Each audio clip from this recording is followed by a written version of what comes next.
इंद्रायणी काठी देवाची आळंदी, लागली समाधी ज्ञानेशाची.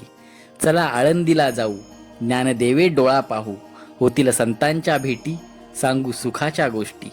आळंदी हे महाराष्ट्राच्या धार्मिक भावनांचे केंद्रबिंदू आहे. आळंदीचे नाव ऐकले की ज्ञानेश्वर माऊलींची वात्सल्य प्रेमाने ओसांडून जात असलेली दयाघन ज्ञानमूर्ती एकदम डोळ्यासमोर उभी राहते. आजवर जगात केवळ ज्ञानेश्वर माऊलींनीच ही विशिष्ट अशी संजीवन समाधी घेतलेली आहे. जिवंत समाधी व संजीवन समाधी यातील फरक जर समजला तर तेथील चैतन्य, ऊर्जा आणि स्पंदने स्पष्टपणे आपल्याला समाधीतून जाणवतील. विज्ञानाचे हात जिथे टेकतात तिथे माझ्या ज्ञानाचे अध्यात्म चालू होते. माऊलींच्या चैतन्यमय ऊर्जेमुळेच मंदिराच्या कळसाचे हलणे आणि या भिंतीचे चालणे सहज शक्य झाले. चला तर बघ, ज्ञानेश्वर माऊलींची संजीवन समाधी आणि इतर ठिकाणे बघण्यासाठी हा व्हिडिओ शेवटपर्यंत बघा. आळंदी हे गाव पुण्यापासून 21 किलोमीटर अंतरावर, मुंबईपासून 146 किलोमीटर अंतरावर, तर पेणपासून फक्त 110 किलोमीटर अंतरावर आहे. आळंदीत प्रवेश केल्यावर एक दगडी पूल लागतो. तो पुण्याच्या ठाकूरदास अग्रवाल नावाच्या श्रीमंत सावकाराने 1820 मध्ये बांधला. आत्ता या नदीवर नवीन पूल बांधलाय. त्या पुलावरून आपल्याला मंदिराचं शिखर दिसतं. त्यामुळे हात जोडले जातात आणि भाविकांच्या मुखातून सहज उद्गार निघतात. पुरी पुण्यभूमी पवित्र, ते नांदतो ज्ञान राजा सुभाष. इंद्रायणी नदीच्या काठी वसलेले गाव म्हणजे आळंदी. सुमारे 725 वर्षापूर्वी श्री ज्ञानेश्वर महाराजांचा दिव्य अवतार व चरित्र घडले ते याच पावन पवित्र क्षेत्रात. स्कंद पुराणात या गावाची वारुणा, अलका, कर्णिका, आनंद व सिद्धक्षेत्र अशी नावे आहेत. परंतु मराठी संतांनी या गावाचे नाव लढीवारपणे अलंकापुरी ठेवले आहे. इंद्राने पृथ्वीवर येऊन या ठिकाणी यज्ञयाग केले, यावरून इंद्रायणी हे नाव पडले. कुबेराने इंद्रायणीच्या काठी धन पुरून ठेवले, म्हणून याला कुबेरगंगा असेही म्हणतात. ज्ञानदेवांच्या जन्मापूर्वी सिद्धेश्वर हे शंकराचे स्थान प्रसिद्ध होते, म्हणून या आळंदीस सिद्धेश्वर असं सुद्धा म्हटलं जातं. नामदेव महाराज म्हणतात, आळंदी हे गाव पुण्यभूमी ठाव, दैवतांचे नाव सिद्धेश्वर. 84 सिद्धांचा सिद्ध भेटी मेळा, तो सुख सोहळा काय वाणू. श्री विठ्ठल रुक्मिणी मातेला सांगतात, ज्ञानदेवाच्या रूपाने एकच योगी या त्रिभुवनात पाहायला मिळाला, ज्याने ज्ञानस्वरूप संजीवन समाधी घेतली.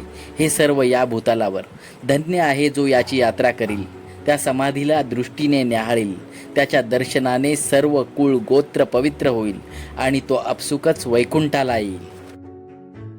जिवंत समाधी आणि संजीवन समाधी यातील फरक आपण समजून घेऊया.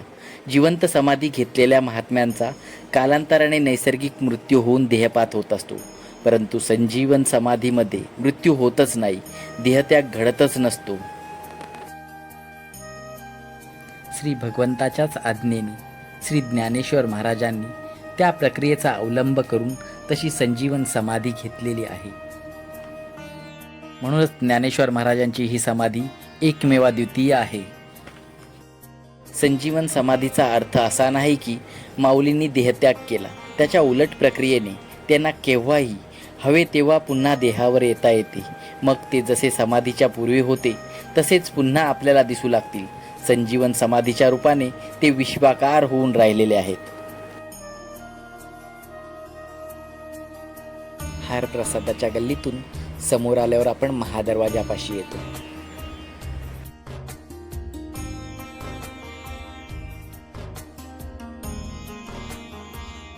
मंदिराच्या मुख्य दरवाजाजवळच आपल्याला हैबत बाबांची पायरी लागते. पंढरपूर येथे जशी नामदेवांची पायरी आहे तशी आळंदी येथे हैबत बाबांची पायरी आहे. हैबत बाबा हे ज्ञानेश्वर महाराजांचे फार मोठे भक्त. त्यांचे वंशज आजही पालखी सोहळा चालवतात.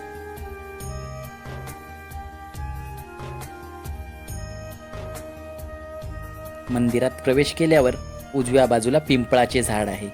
यालाच सुवर्ण पिंपळ असे म्हणतात. सुवर्ण पिंपळ हा वृक्ष या देऊळवाड्यात फार पुरातन कालापासून उभा आहे.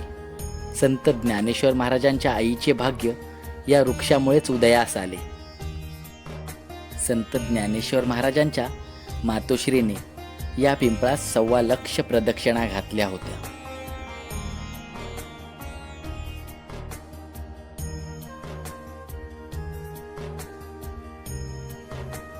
सुवर्ण पिंपळाच्या थोडा पुढे आल्यावर आपण अजान बागेत येतो.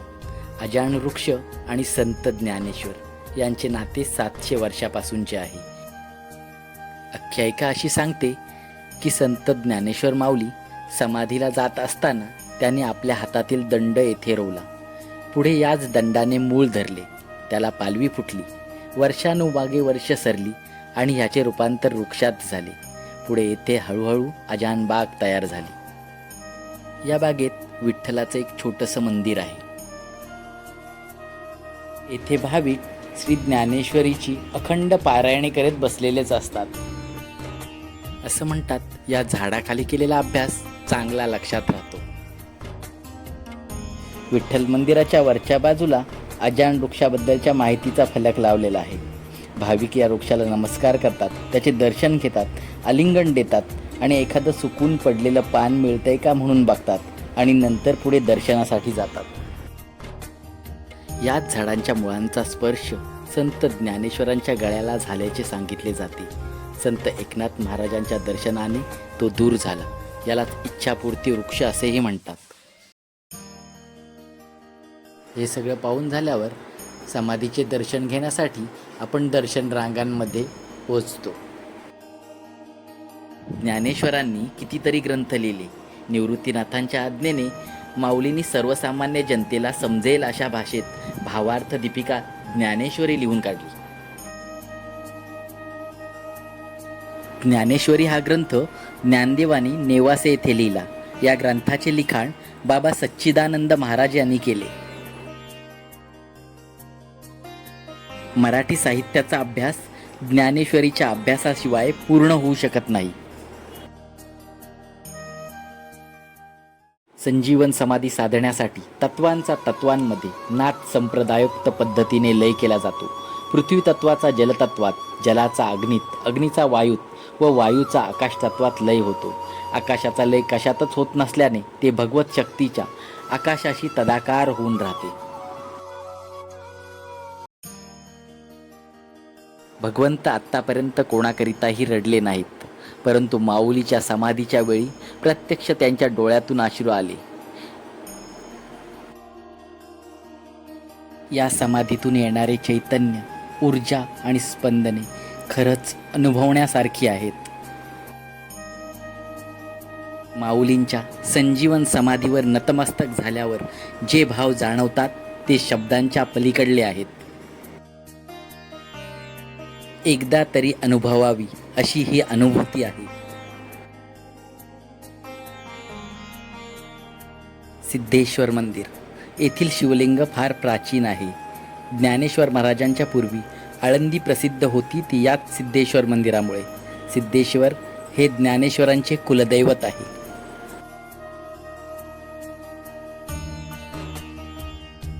आळंदीच्या सिद्धेश्वर मंदिराच्या समोरील नंदीखाली असणारे समाधीविवर हेच माऊलींचे अनादी स्थान आहे. तेथेच त्यांनी यापूर्वी 108 वेळा समाधी घेतलेली असून ही त्यांची 109वी वेळ होती असे नामदेवराय सांगतात.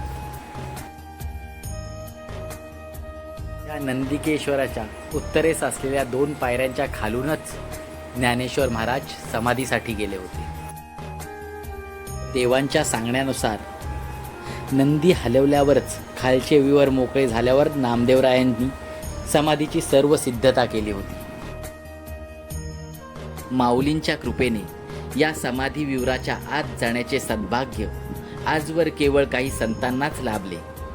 त्यापैकी एक श्री संत जनाबाई, श्री संत एकनाथ महाराज आणि श्री संत विठाबाई. संत ज्ञानेश्वर महाराजांच्या पालखीचे प्रस्थान ज्या वेळेला आळंदीवरून होते त्यावेळेला मंदिरावरील कळस हलताना दिसतो. माऊलींच्या अस्तित्वाचं हे जिवंत उदाहरण आहे. त्यानंतर आपण जिथे संत मुक्ताईने ज्ञानोबांच्या पाठीवर मांडे भाजले होते त्या वाड्यात येऊन पोचतो. निवृत्तीनाथांना एकदा मांडे खाण्याची इच्छा झाली, पण गावातल्या कुणीही त्यांना खापर दिली नाही. मुक्ताई हिरमुसून घरी आली. तिला खूप दुःख झाले. तेव्हा ज्ञानेश्वर म्हणाले, तू दुःखी का होतेस? तू तयारी कर, आपण छान मांडे करू. तेव्हा मुक्ताई म्हणाली, पण दादा खापर कुठे आहे? मी कशावर थापू मांडे? तेव्हा ज्ञानेश्वर म्हणाले, माझ्या पाठीवर मांडे थाप. आणि माऊलीने योग सामर्थ्याने पाठीवर मांडे भाजले. माऊलींच्या पाठीवर भाजलेल्या याच मांड्यांमुळे विसोबांना उपरती झाली होती आणि ते ज्ञानेश्वर महाराजांना शरण आले.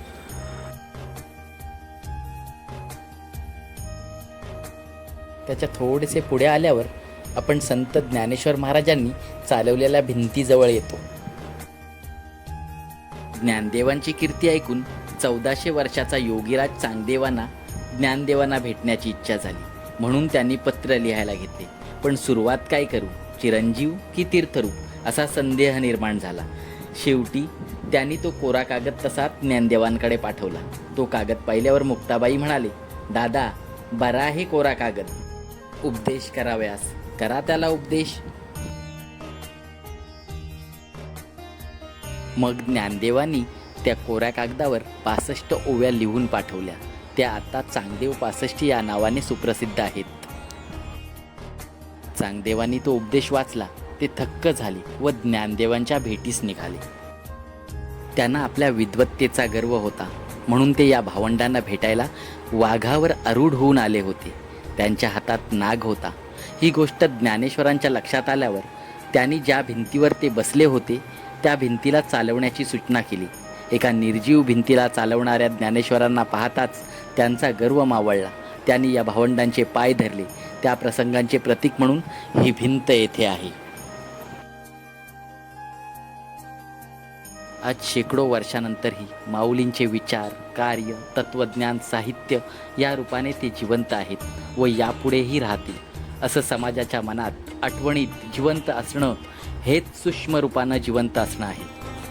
अखंड विश्वाची माऊली असलेल्या ज्ञानदेवांची समाधी तुम्ही पाहिली नसेल तर अवश्य पहा. हा प्रवास भक्तीचा आहे आणि भक्ती हीच जगण्याची अनुभूती आहे. हा व्हिडिओ आवडला असल्यास तुम्ही नक्कीच लाईक, शेअर आणि सबस्क्राईब करणार. धन्यवाद.